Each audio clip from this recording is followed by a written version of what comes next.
my name is Mrs. Crescent, and I'm going to be showing you how to help your kindergartner log in at home on Khan Academy and how to navigate the Mastery Points Challenge. So your student will click log in. They will use their username and password provided by their teacher to log in right there.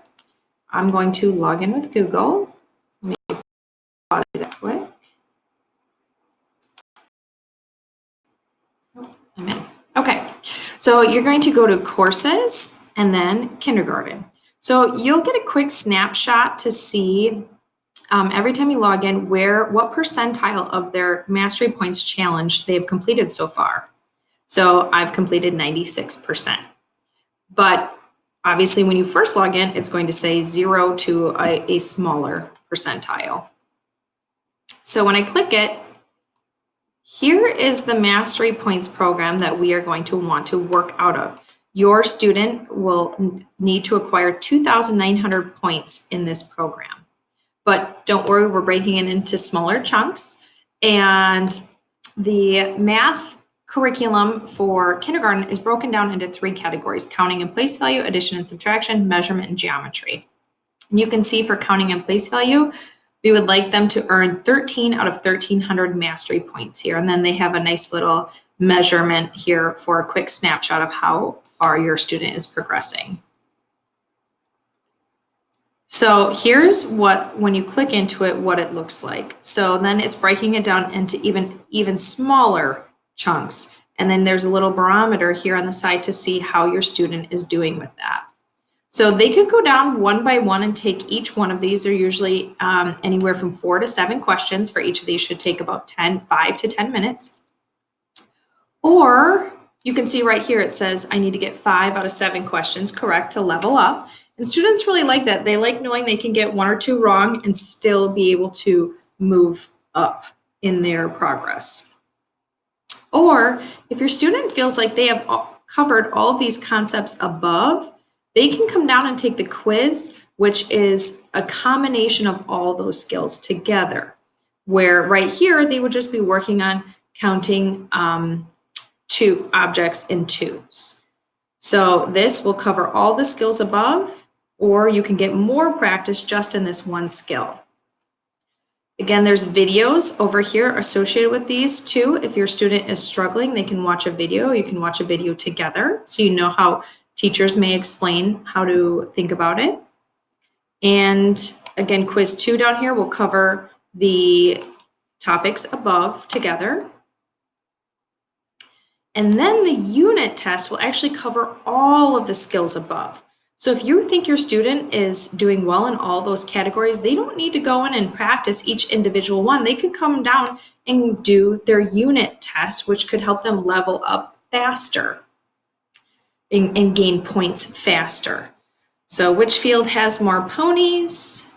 They could look at this and see. Let's say they wrote, oh, it looks like, oh, okay, they're the same.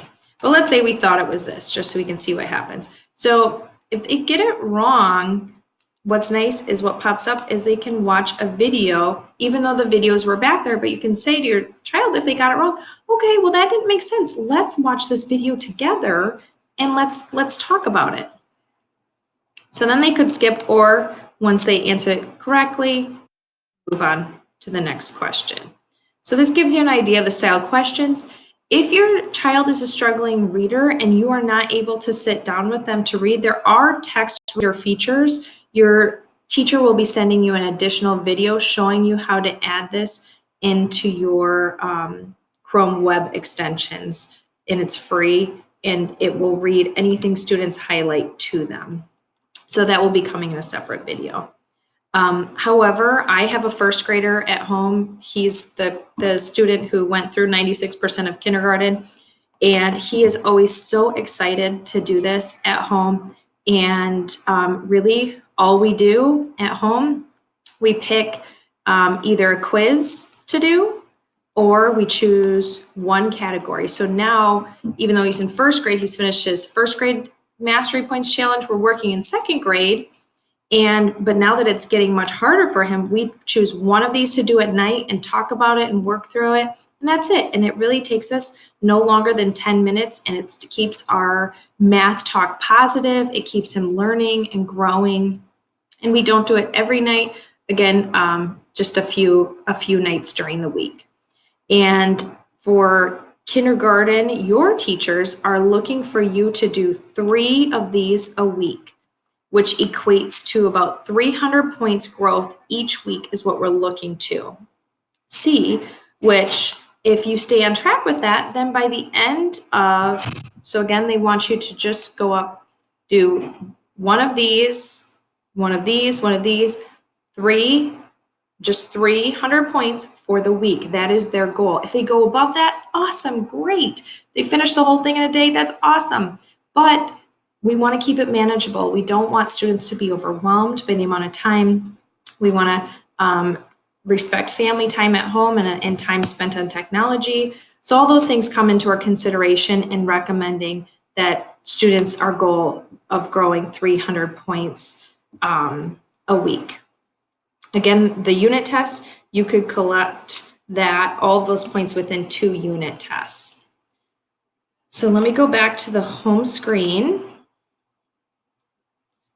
to show you. So these are the points, and your teachers would really love for you to, all the students in class to reach 1,300 out of 1,300 mastery points before the break at the end of December, and they have a whole class party prepared if students are able to meet that challenge. So kids get really excited about taking that on. And if your student goes above and beyond and you guys have time to work on it more, that's awesome, and you finish this, then the next step would be to move on to your first grade mission and start working through it just like that. And your student would be that much more prepared going into first grade. So again, take it piece by piece. Each week, if you're able to, however it works out for your family dynamics, to give yourself the goal, give your student the goal of growing 300 points. So you can take it in small chunks, one at a time. If it works better for you to sit down on Sunday and do them all, your teacher is very flexible in when you do these, but they do so much appreciate your support with this at home. As you know, there's limited time in our half-day kindergarten program, so this would really help give our students that extra boost that they need in their math practice. All right, thank you so much for watching. If you have any questions, you can reach out to myself or your student's classroom teacher. Thank you.